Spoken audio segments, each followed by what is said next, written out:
Thank you very much for your introduction. Again, I will welcome all of our Egyptian colleagues in Amman, and hope you have a pleasant time. Today, what I'm going to do, I'm going to talk about a little bit specialized topic about Helicobacter pylori. And trust me, H. pylori is one of the most sort of common topic in our practice.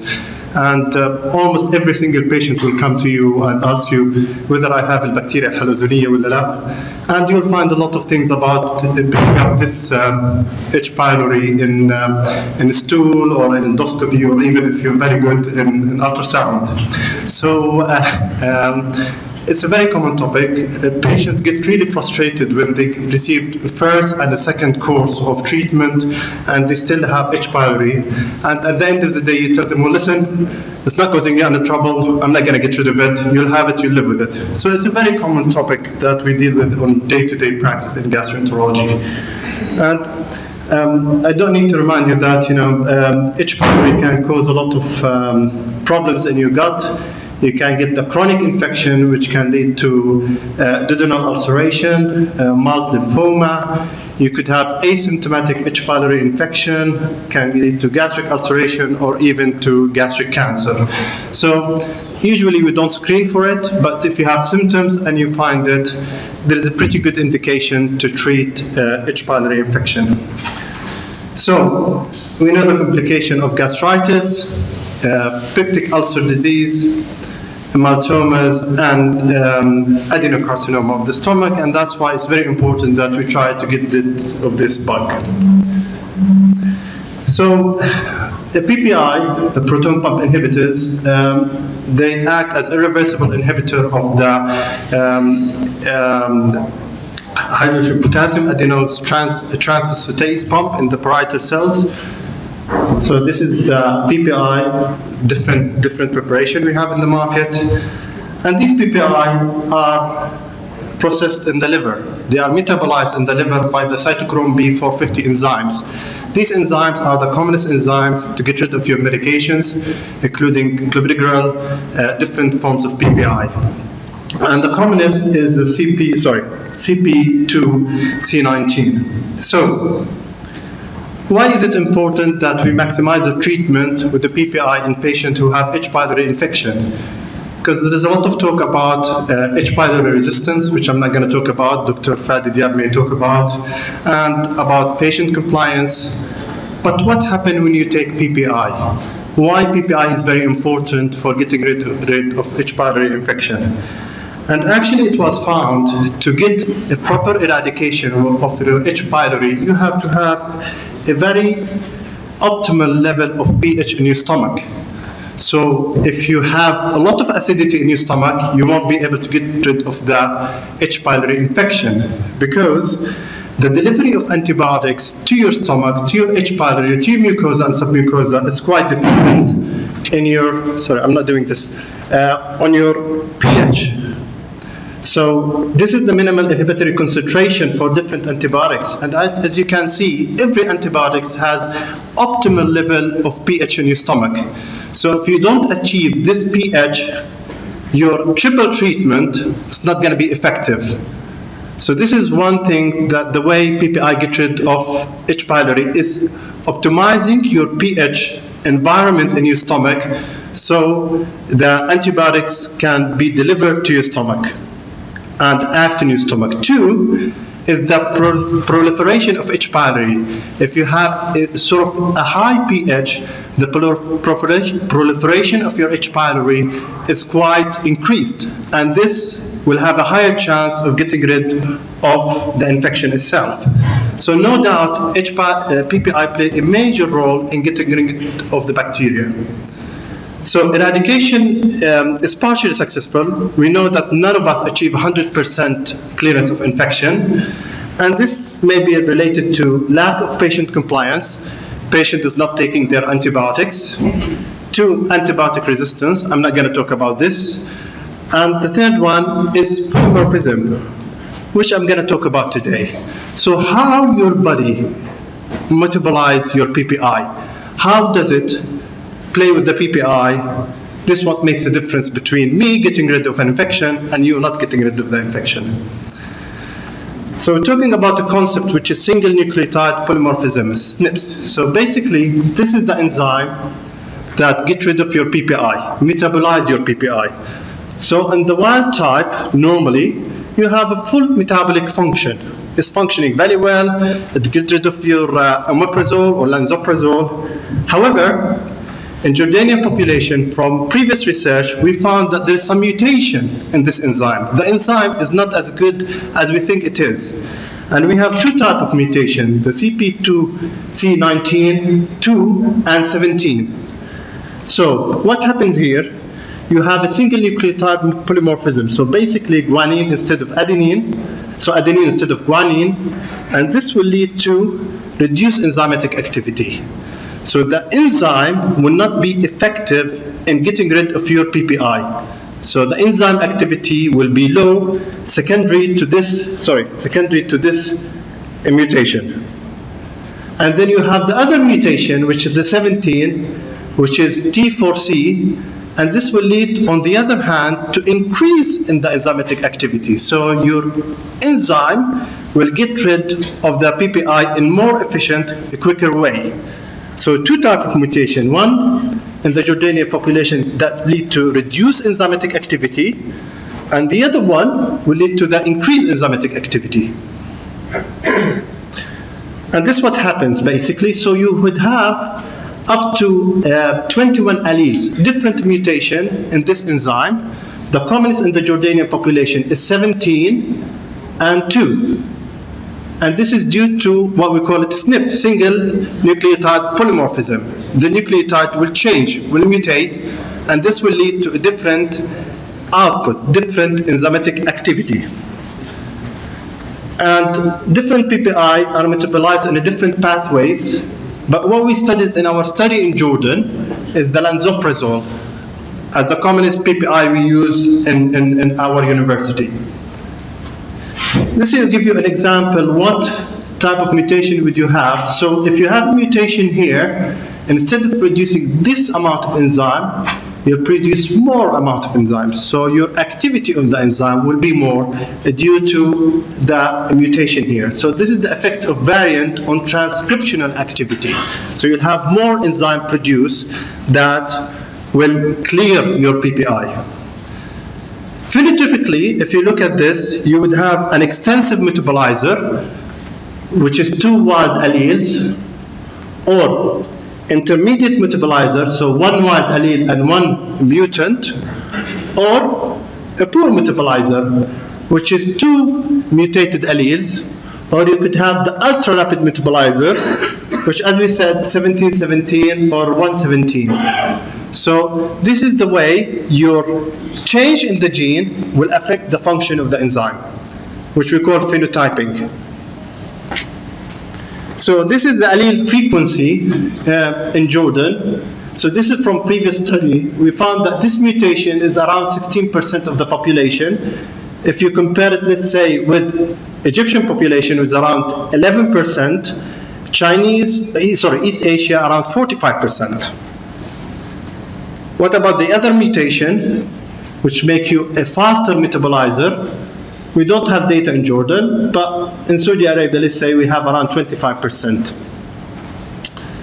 So, if you have 2 alleles affected, this is the homozygous wild type, you are an extensive metabolizer.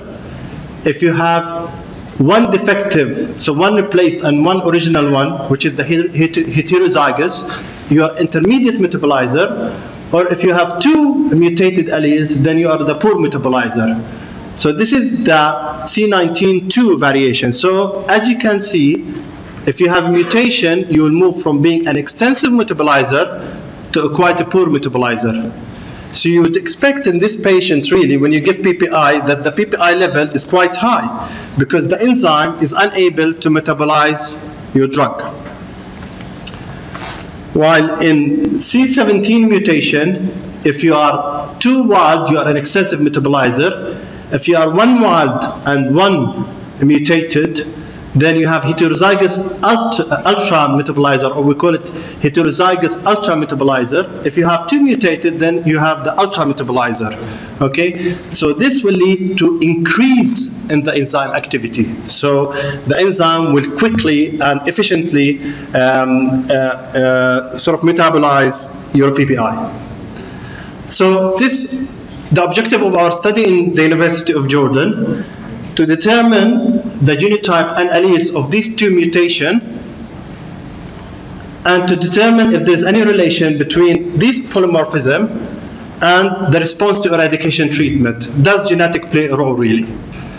Does me or you or different person genetics play a role in getting rid of the H. pylori infection?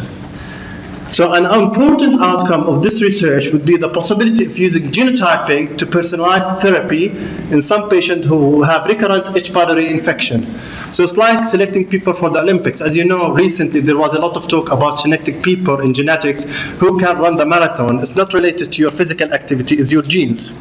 So if you have a good genes, you can win, you can go to Everest. If you have a bad genes, then probably you can sit all day watching television. So here is the same. We look at people and we look at the genes. Can they get rid of this infection or not based on their enzyme activity? So the method of our study was to do an endoscopy. Then we do H. pylori testing for patient by the H. pylori rapid test tool or kit. Then we, of course, consent the patient, get them into our trial, and then give them eradication treatment. And the other thing we looked at triple therapy in comparison to sequential therapy. And I know there is another session about management and guidelines for management of getting rid of H. pylori infection. I'm not going to talk about, of course, but this is what we've done. We give patient triple therapy, and we give patient sequential therapy. Half of the patient received triple therapy and half of the patient received sequential therapy. Then we've done two samples, a blood sample and a stool sample.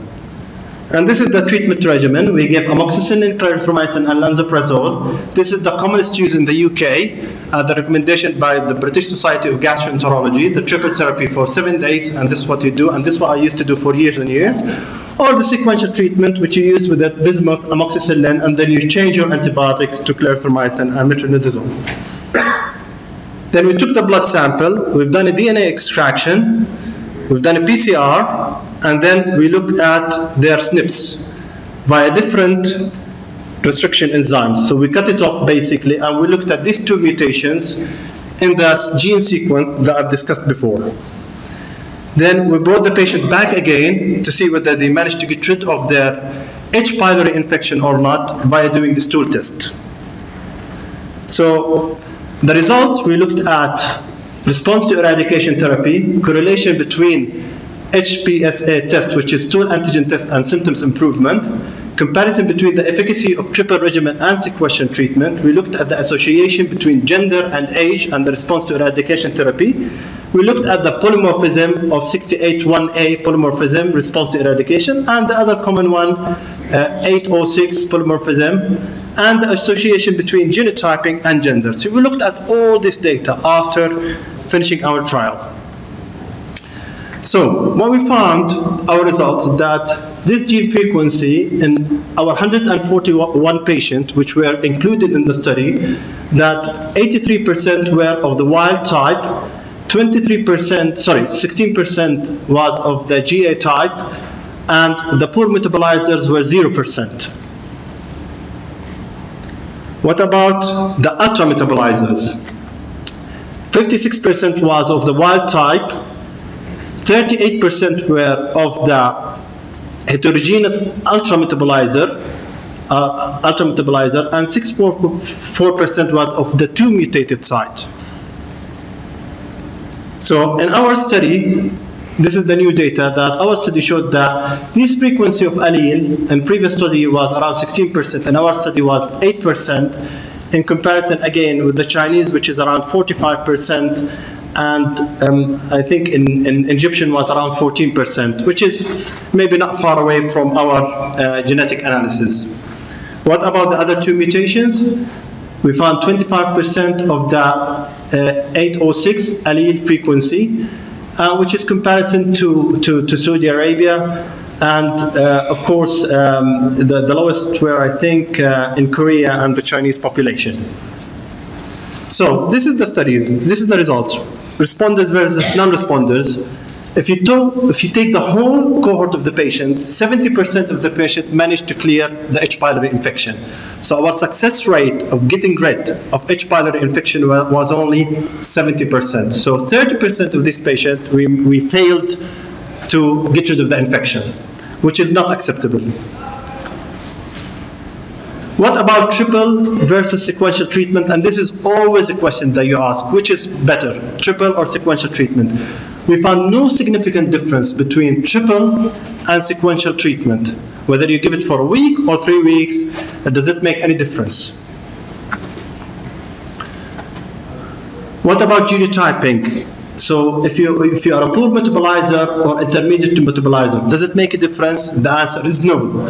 So even if you have a polymorphism, if you have a genetic component which is mutated, does it make a difference really whether you respond to treatment or does it respond to treatment? And this is with the other mutation, which is the 6A1 mutation, which is the ultra metabolizer. These are the fast metabolizers that get rid of the bacteria very quickly. Again, there is no difference, there was no statistical difference between the two groups. Whether you are mutated or non-mutated, there was no difference at all, or there was no statistically significant difference between these two mutations in terms of getting rid of the bacteria or even symptoms improvement. Sorry, based on symptoms improvement. So, what about the genotypes among responders and non-responders to eradication based on the stool test? So for the mutations of 806, again, there was no difference in terms of eradication, the treatment as well. So symptoms-wise, it doesn't make difference. Stool-wise, it doesn't make any difference as well. Again, symptoms improvement, there is no difference of complete. So we looked at complete improvement, partial improvement, and no improvement. So complete improvement, say patient, I'm absolutely fine, nothing wrong with me, I'm back to normal. No improvement if the patient say that I am the same or even worse. Partial improvement if you are more 50% better in terms of your symptoms. And this is sort of based on symptoms rather than anything else. And again, there was no difference if you have different or mutated genotype, if you are very poor, if you are ultra metabolizer, or if you are an intermediate metabolizer. What about distribution of this genetic polymorphism in males and females? We found that females have more of this mutation in comparison to males. This is the only significant data we have that we can tell that the Jordanian population have more mutation in their alleles for females only in compared to male, while in males they have less of this mutation. This is for the 61A mutation, which is the, as we said, C19C2 mutation, which is the poor metabolizers, while in the ultra fast metabolizer, there was no significant data. And again, if you are an extensive metabolizer, if you take the whole gene, everything together, if you are an extensive metabolizer, if you are intermediate metabolizer, if you are ultra extensive metabolizer, or heterogeneous ultra metabolizer, there was no difference at all. Even based on symptoms improvement, again, there was no difference between the four groups. What about correlation between H. pylori testing and symptoms improvement? We found a significant association between H. pylori clearance and the patient assessment of their own condition.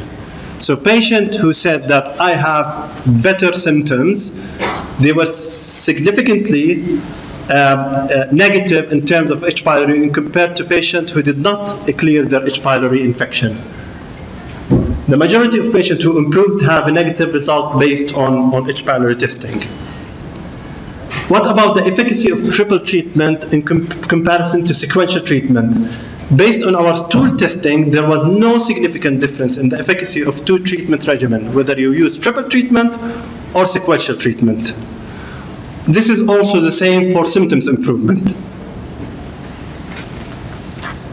So this is comparison between the efficacy of triple regimen and sequential regimen. See, these are the non-responders, and these are the responders. As you can see, if you compare sequential treatment to triple treatment, they're almost the same. So there was no difference between the two groups. What about degree of symptoms improvement? Again, if you use triple treatment or sequential treatment, again, there was no difference between these two groups. There was no association between gender and age and the response to eradication treatment. And I've talked about this female distribution, that we found more mutation in the female in comparison to male.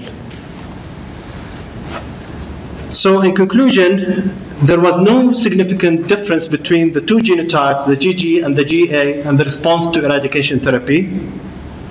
Even if you talk about symptoms improvement, there was no significant difference between the GG and GA and the degree of symptoms improvement. What about the other mutation, which makes you a faster or ultra metabolizer? Again, there was no difference based on the stool testing, and there was no difference in terms of the symptoms improvement. For the second mutation, there was no difference in male and female distribution. So in conclusion, Mr. Chairman, we found no significant association exists between polymorphism and response to eradication treatment among Jordanian population infected with H. pylori infection. Neither the triple regimen or the sequential regimen showed superior effect compared to each other. And patient assessment of their own conditions seems to be accurate when compared to stool analysis in terms of testing for H. pylori. So if the patient said that I have proved, probably he managed to get rid of the bacteria. So for future work, what we're planning to do is to study a higher sample size. We believe that there could be a statistically significant difference in polymorphism if we used a bigger sample size. Our sample size was only 140, so slightly underpowered. Our success rate of eradication absolutely disappointing. So we only managed to get rid of 70% of the infection. I think this is below the acceptable level of H. pylori eradication, and I think we need to look at in the future for patient compliance, resistance to antibiotics, and other factors. Thank you very much.